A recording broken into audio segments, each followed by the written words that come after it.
so you're a biased reporter with a left-wing opinion. What do you want me to do? Yeah, because you're a left-wing hack. You're not a reporter. You're posing in this room as a journalist, and it's so clear by the premise of your question.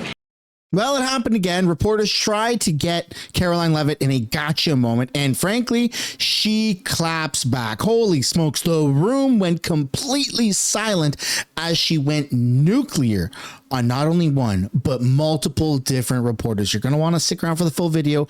All I ask in return is for you guys to hit the like button and subscribe to the channel. Let's get right into this. Caroline, what about when Greenland reportedly sent troops over there? Does that change at all what the president is doing on this? And then a second question. Yesterday, in a Senate help hearing, Senator Josh Hawley repeatedly asked a doctor if men can get pregnant, and she did not directly answer that. What are your thoughts on that? Well, to your first question on Greenland, I don't think troops in Europe impact the president's decision-making process, nor does it impact his goal of the acquisition of Greenland at all. To your second question, I mean, anyone in their right mind with common sense who's speaking honestly and candidly will say that men cannot get pregnant, and I think I can attest to that myself. So thank you all very much. I mean, that's a no-brainer. If somebody who's considers themselves a professional can't answer that question if men can or can't get pregnant, oh my God, dismiss their opinions. They are borderline retardo. Two questions. First, a follow-up on one of my colleagues who asked you about the president's interview with lawyers. You said that he was joking about canceling the elections, but Americans for generations have fought and died for democracy, for this democracy. Are you saying that the president finds the idea of canceling elections funny? Andrew, were you in the room? No, you weren't. I was in the room. I heard the conversation, and only someone like you would take that so seriously and pose it as a question in that way. Only somebody like you, like a fucking idiot. Oh my goodness, man. She's amazing at her job. Thank you, Caroline. I wanted to get the White House reaction to Iranian state TV broadcasting an implicit threat to the president's life. It was images of the assassination attempt in Butler, Pennsylvania, according to reports, with the message, "This time it will not go wrong." I have not seen that, to be honest with you, Jackie. We'll take a look, and I'll let the president and his national security team examine that footage to ensure its legitimacy. Again, I haven't seen it, so I can't comment on it. What I will say with respect to Iran is that the president and his team have communicated to the Iranian regime that if the killing continues, there will be grave consequences. And the president received a message, as he revealed to all of you and the whole world yesterday, that the killing and the executions will stop. And the president understands today that 800 executions that were scheduled and supposed to take place yesterday were halted. And so the president and his team are closely monitoring this situation, and all options remain on the table for the president. Thank you, Caroline. They're not messing around either. I mean, they are not messing around. The amount of infrastructure, the amount of toys, right? Big American toys that have been deployed to the Middle East, ready for the next big thing. I mean, it's not even a joke. It's enough to start and to end a massive war. Okay, so America is not messing around. Trump is not messing around. I wouldn't be making those threats if I were Iran. They should really, really look at themselves in the mirror and decide on whether or not they want to stay alive, because he ain't messing around. President Trump threatened invoking the Insurrection Act today in the Truth Social post. I'm wondering what his tipping point is. Like, what would it take for him to invoke the Insurrection Act? Look, that's only a question, frankly, Reagan, the president can answer.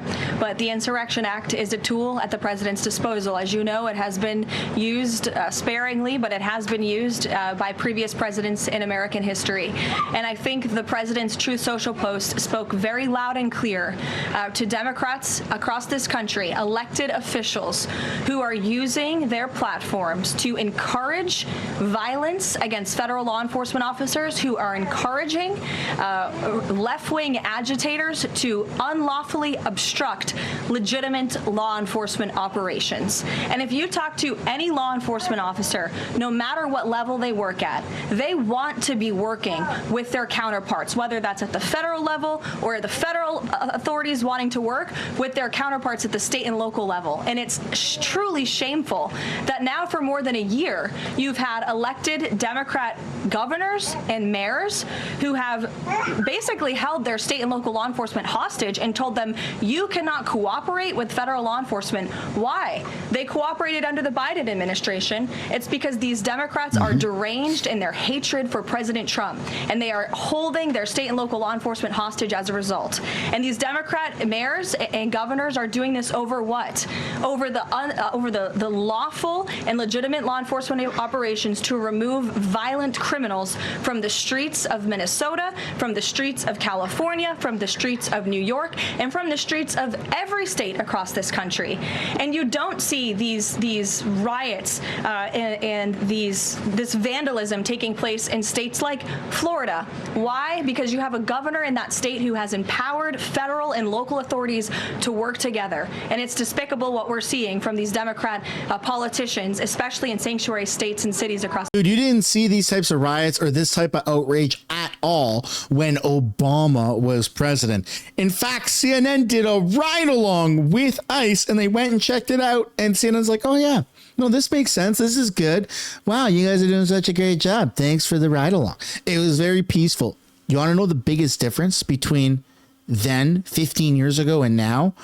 It's not a black president versus a white president. It's the fact that the country was able to be united and work together towards getting illegals out of America. The media wasn't saying, oh, this is bad. They're ripping people out of their communities and they're tearing families apart and blah, blah, blah. And they're, oh, Hitler. No. The media did a ride along with ICE and like, oh, yeah, no, this is great. Good job, everybody. Politicians were like, yeah, no, that makes sense. We got to secure America. Make America first. Put America first. That made sense. So that's the biggest difference between then and now. Earlier, you were just defending ICE agents generally, and earlier on, Secretary Noem spoke to the media, and she said, among other things, that they are doing everything correctly. 32 people died in ICE custody last year. 170 U.S. citizens were detained by ICE, and Renee Good was shot in the head and killed by an ICE agent. How does that equate to them doing everything correctly? Why was Renee Good unfortunately and tragically killed? Are you asking me my opinion? Because an ICE agent acted recklessly and killed her unjustifiably. Oh, okay. So you're a biased reporter with a left-wing opinion. What do you want me to do? Yeah, because you're a left-wing hack. You're not a reporter. You're posing in this room as a journalist, and it's so clear by the premise of your question. And you and the people in the media who have such biases but fake like you're a journalist, you shouldn't even be sitting in that seat. But you're pretending like you're a journalist, but you're a left-wing activist. And the question that you just raised and your answer proves your bias. You should be reporting on the facts. You should be reporting on the cases. Do you have the numbers of how many American citizens were killed at the hands of illegal aliens who ICE is trying to remove from this country? I bet you don't. I bet you didn't even read up on those stories. I bet you never even read about Laken Riley or Jocelyn Nungray or all of the innocent Americans who were killed at the hands of illegal aliens in this country.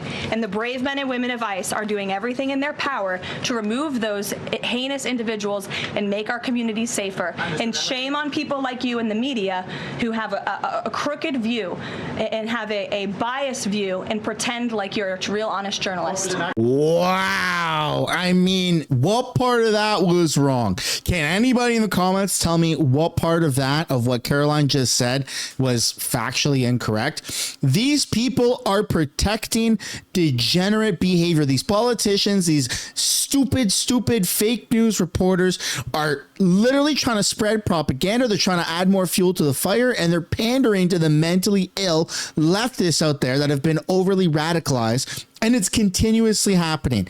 Seriously, put a freaking end to this.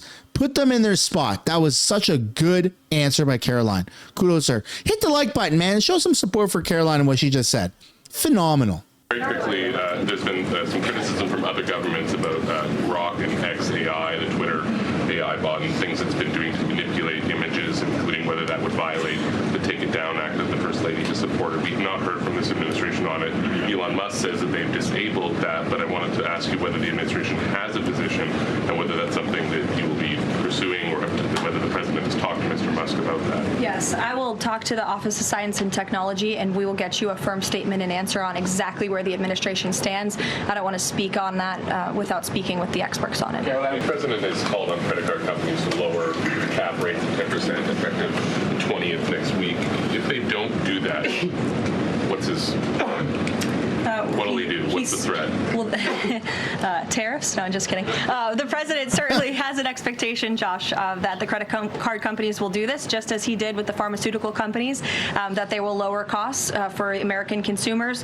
I don't have a specific consequence to outline for you, but certainly this is an expectation and, frankly, a demand that the president has made.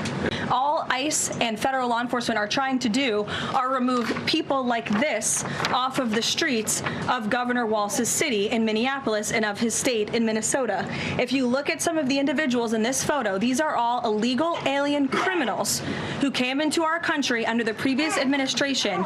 This is some of the most disturbing crimes you will ever read about, and there's only a few reporters in this room who will actually talk about these individuals. This is all ICE is trying to do. They are trying to remove people like this from Governor Walz's state. And so, yes, he should pick up the phone and he should say that he will cooperate with this president and with the federal government in making Minnesota safer, because that's all President Trump and his administration want to do.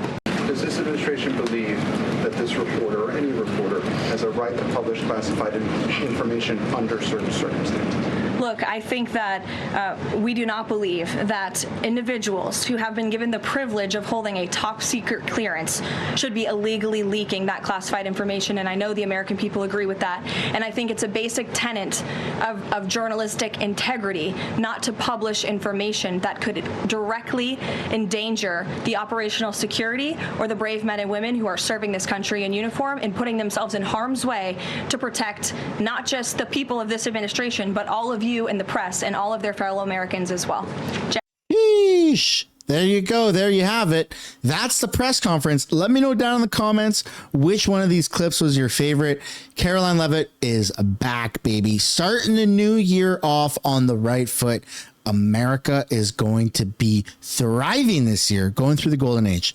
Hit the like, subscribe to the channel, turn that little bell notification so you guys can stay updated on upcoming videos, and I'll see you all later. Bye for now.